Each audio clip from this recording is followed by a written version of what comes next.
بسم اللہ الرحمن الرحیم۔ السلام علیکم ناظرین، انشاءاللہ عز و جل آج ہم اپنے سلسلے کے اندر قرآن پاک کی 19ویں سورہ مریم کا تعارف انشاءاللہ پیش کریں گے کہ یہ کہاں نازل ہوئی، اس کے آیت اور رکوع کتنے ہیں۔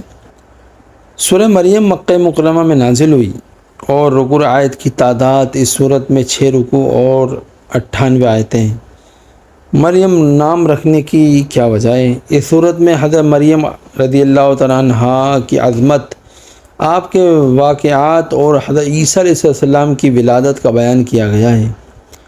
اس مناسبت سے اس صورت کا نام سورہ مریم رکھا گیا۔ سورہ مریم سے متعلق احادیث: جب چند مسلمانوں نے حبشہ کی طرف ہجرت کی تو کفار مکہ نے تحائف دے کر اپنے نمائندے حبشہ بھیجے تاکہ وہ ان مسلمانوں کو وہاں سے واپس لے آئیں۔ جب وہ حبشہ کے بادشاہ نجاشی کے دربار میں پہنچے اور اس کے سامنے اپنے آنے کا مقصد بیان کیا تو اس نے کہا کہ میں پہلے ان مسلمانوں کا موقف معلوم کر لوں۔ چنانچہ مسلمانوں کو جب اس کے دربار میں بلایا گیا اور حضرت جعفر بن ابو طالب رضی اللہ تعالیٰ عنہ سے اس کی گفتگو ہوئی تو اس نے کہا، کیا آپ کے پاس اس کلام کا کوئی حصہ ہے جو اللہ تعالیٰ کی طرف سے نازل ہوا؟ حضرت جعفر رضی اللہ تعالیٰ نے فرمایا، ہاں ہے۔ پھر اس کے سامنے آپ رضی اللہ تعالیٰ نے سورہ مریم کی تلاوت کی۔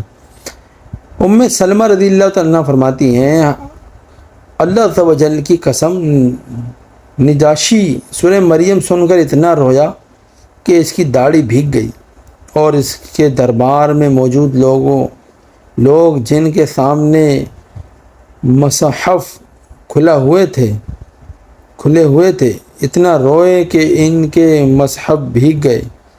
پھر نجاشی نے کہا، بے شک یہ دین اور جو دین حضرت موسیٰ علیہ السلام لے کر آئے یہ ایک ہی طاقت سے نکلا ہے، ایک ہی طاقت سے نکلے ہیں۔ اور کفر کے نمائندوں سے کہا، تم لوگ یہاں سے چلے جاؤ، خدا کی قسم میں کبھی بھی انہیں تمہارے حوالے نہیں کروں گا۔ حضرت ابو مریم غسانی رضی اللہ عنہ فرماتے ہیں، میں نے نبی اکرم علیہ السلام کی بارگاہ میں حاضر ہو کر عرض کی، یا رسول اللہ صلی اللہ علیہ وسلم، آج رات میرے یہاں لڑکے کی ولادت ہوئی ہے۔ تو حضور پرنور علیہ السلام نے ارشاد فرمایا، آج رات مجھ پر سورہ مریم نازل کی گئی ہے، تم اس کا نام مریم رکھ دو۔ چنانچہ اس لڑکی کا نام مریم رکھا گیا۔ سورہ مریم کا مرکزی مضمون یہ ہے کہ اس میں انبیاء کرام علیہ السلام کے واقعات کی ضمن میں اللہ تعالیٰ کے وجود اور اس کی وحدانیت و یکتائی ہونے اور اللہ تعالیٰ کی قدرت اور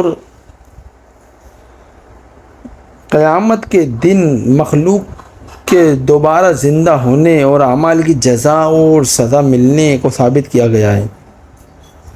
اور اس صورت میں یہ مضامین اور واقعات بیان کیے گئے ہیں۔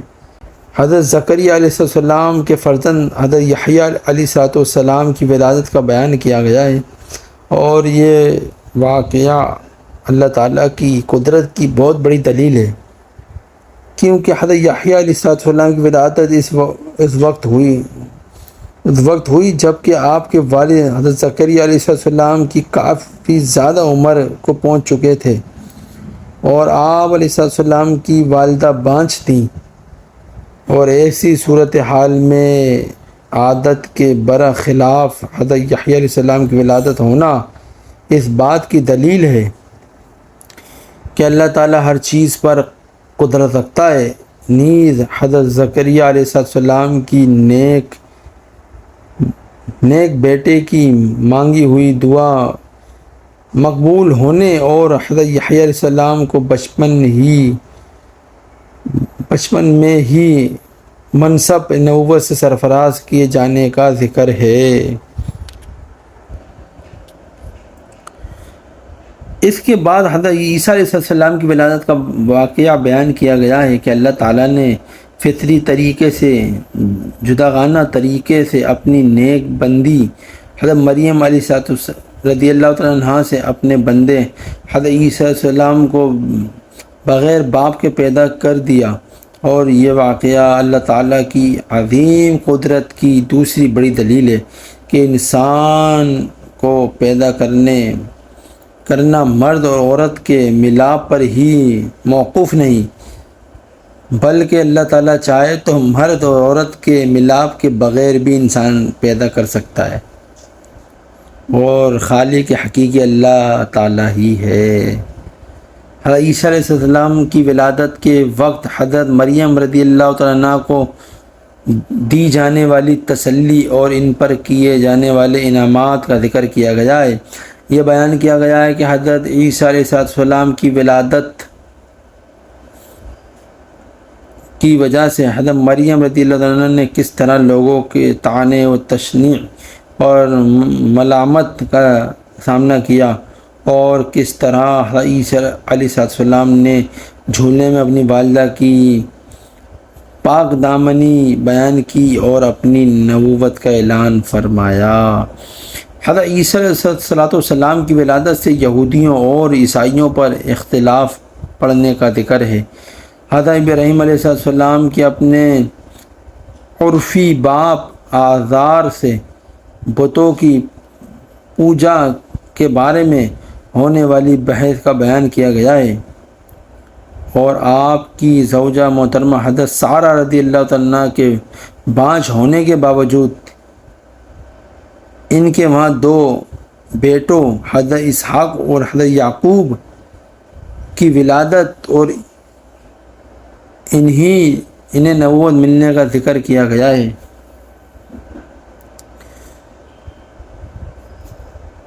طور پر حضرت موسیٰ علیہ السلام کی اللہ تعالیٰ سے مناجات کرنے اور ان کے بھائی حضرت ہارون علیہ السلام کو نبوت ملنے کا واقعہ بیان کیا گیا ہے۔